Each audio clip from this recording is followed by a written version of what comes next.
Namaste, lovely souls, and welcome back to Artist at Living. Have you ever felt overwhelmed by life's challenges or wondered about the deeper meaning behind your struggles? What if I told you that the ancient wisdom of the Buddha holds the key to transforming your perspective and finding true happiness? In this video, we'll explore 10 powerful life lessons from the Buddha that not only illuminate the path to personal growth, but also offer practical tools to cultivate inner peace. Whether you're a seasoned practitioner or just curious about Buddhism, these insights will inspire you to embrace a more mindful and fulfilling life. Join me on this enlightening journey. Your transformation starts now. The Buddha was a thinker, meditator, spiritual teacher, and religious leader. He started Buddhism. He was born as Siddhartha Gautama in India in 566 BC into a noble family. At 29 years old, he left his comfortable home to understand the suffering he saw around him. Siddhartha Gautama grew up surrounded by luxury and wealth. His father, wanting to protect him, kept him away from anything unpleasant. But one day, Siddhartha went outside the palace and saw something that changed his life forever. He saw an old man, a sick man, a dead body, and a monk.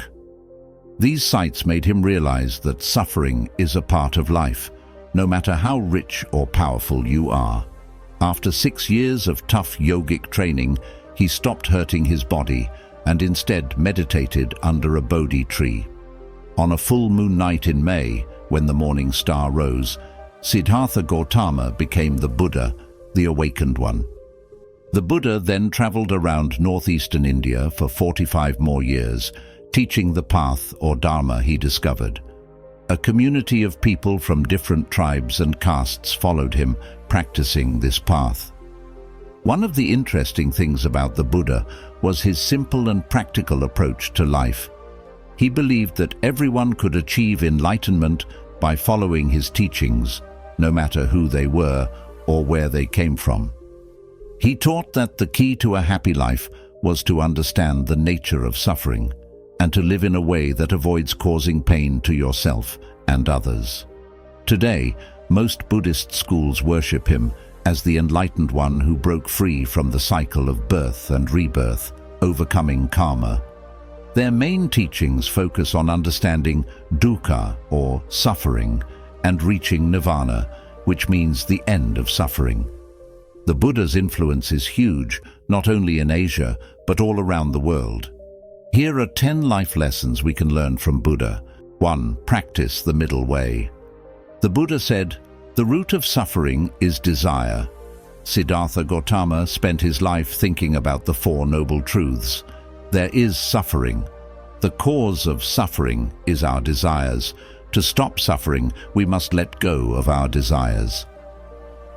The Noble Eightfold Path leads to freedom from suffering. He understood that life is not perfect and that people often try to escape reality by seeking wealth, fame, and honor. Born into a rich family, he saw this firsthand.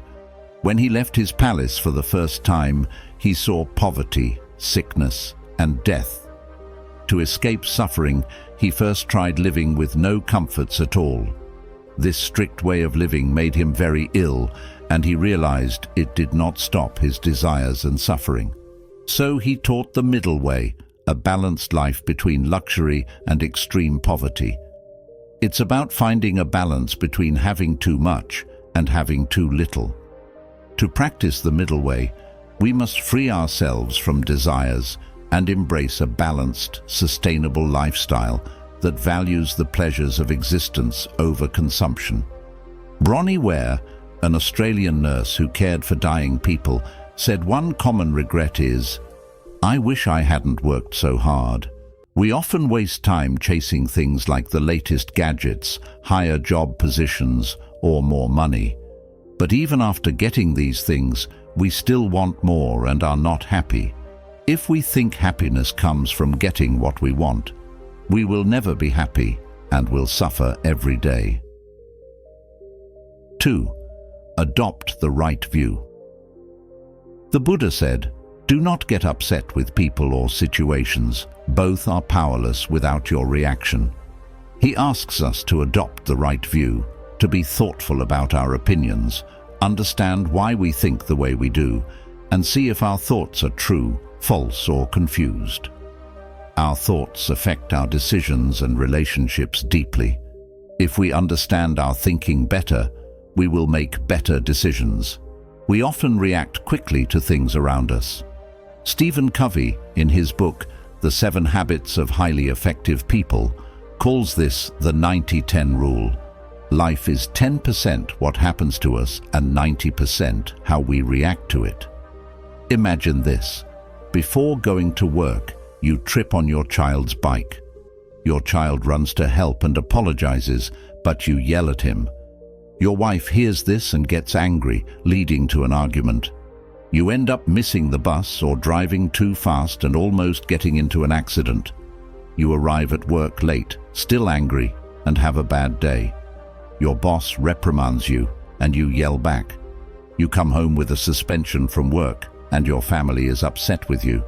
Now imagine that when you tripped, you stood up, breathed slowly, and told your child to be careful next time.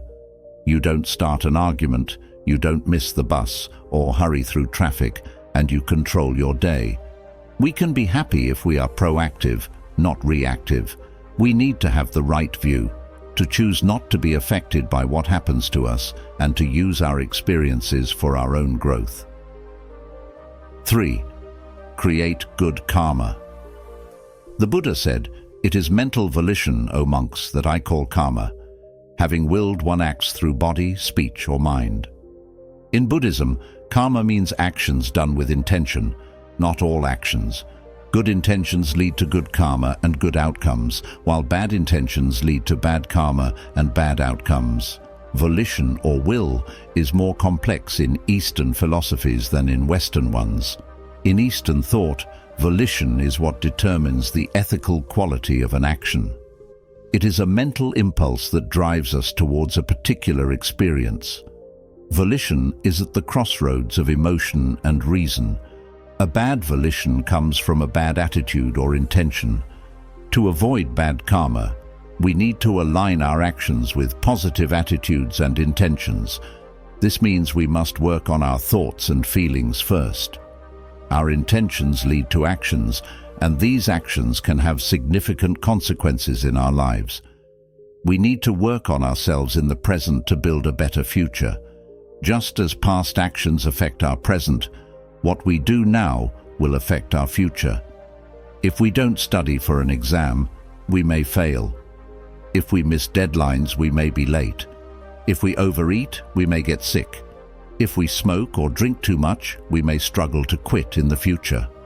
However, if we choose to put in more effort today, we can overcome past mistakes. For example, if we start studying better now, we can still achieve our dream job or graduate, even if it takes longer than planned. If we make a schedule and plan our workload, we can do better in our job. If we start exercising, we can live healthier lives. Nothing is set in stone. Our past does not define us. What we do today can shape our present and future. To make the right changes, we need effort, and this effort must come from a good attitude and good intentions, from deep compassion for ourselves and others. 4. Live every day like it is your last. The Buddha said, "Ardently do today what must be done. Who knows, tomorrow death comes." Buddhism teaches that life is a cycle of birth and rebirth, and our goal is to free ourselves from this cycle of suffering. However, we often think we have all the time in the world. We say, "I'll start exercising tomorrow, I'll finish my work tomorrow, I'll call my mum tomorrow, I'll ask for forgiveness tomorrow." We need to face the reality that tomorrow may never come. If we see each day as our last, we will live fully every day, make peace with everyone, do what we can today, and sleep peacefully at night, knowing we lived our day to the fullest. Starting your day right is important. Practicing mindfulness meditation helps with this. By focusing on breathing in and out, you experience the impermanence of life.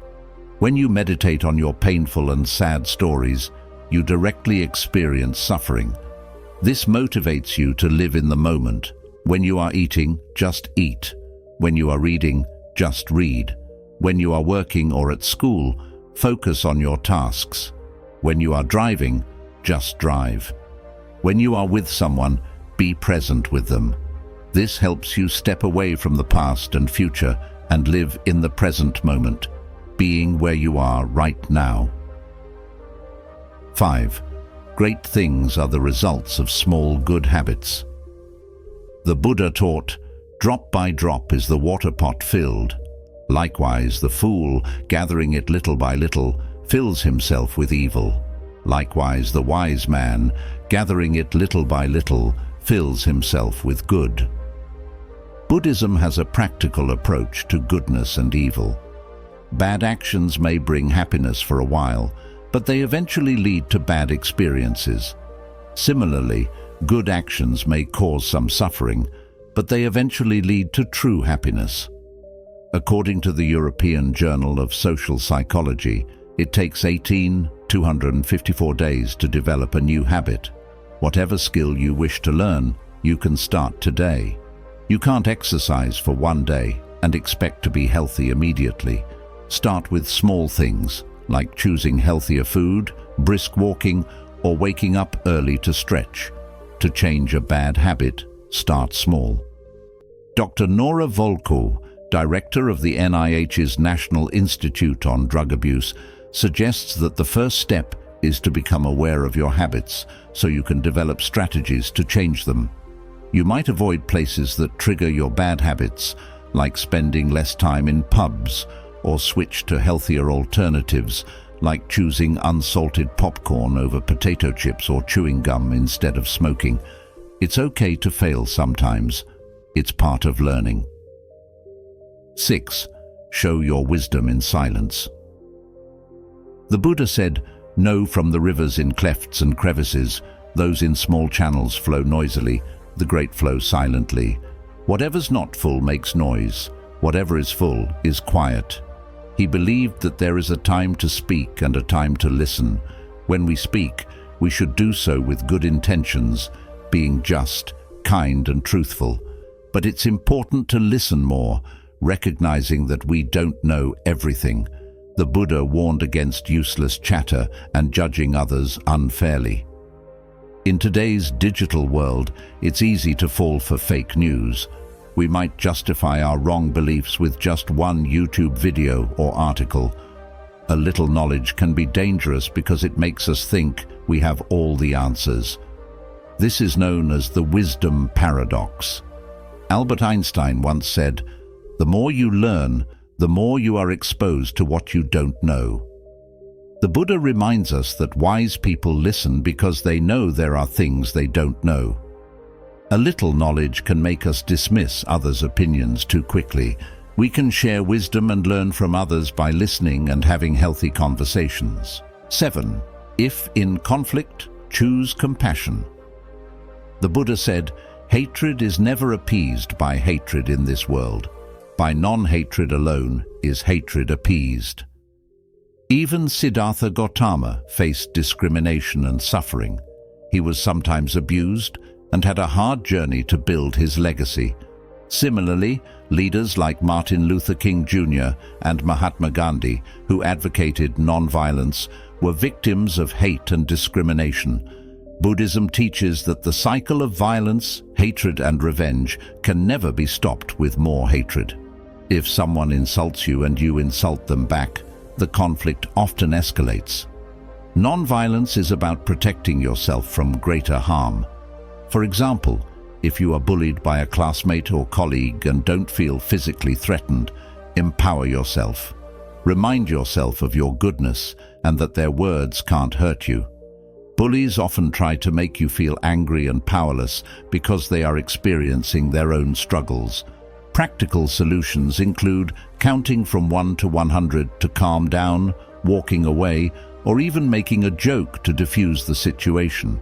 Look at the bully with compassion and be kind to them. Don't keep the issue to yourself. Seek help if the bullying becomes serious or involves physical assault. Meditating on your strengths can help you see that you are more than what they say. 8. Choose friends for quality over quantity. The Buddha said, "Admirable friendship, admirable companionship, admirable camaraderie is actually the whole of the holy life." When a monk has admirable people as friends, companions, and comrades, he can be expected to develop and pursue the noble Eightfold Path. The Buddha reminds us that it's better to seek friendship with good people than to associate with bad ones. Life is not a solitary journey, and we meet many people along the way. However, not everyone is a good influence. Some bad habits develop because of negative peer pressure. When we are rich or famous, many people want to be around us.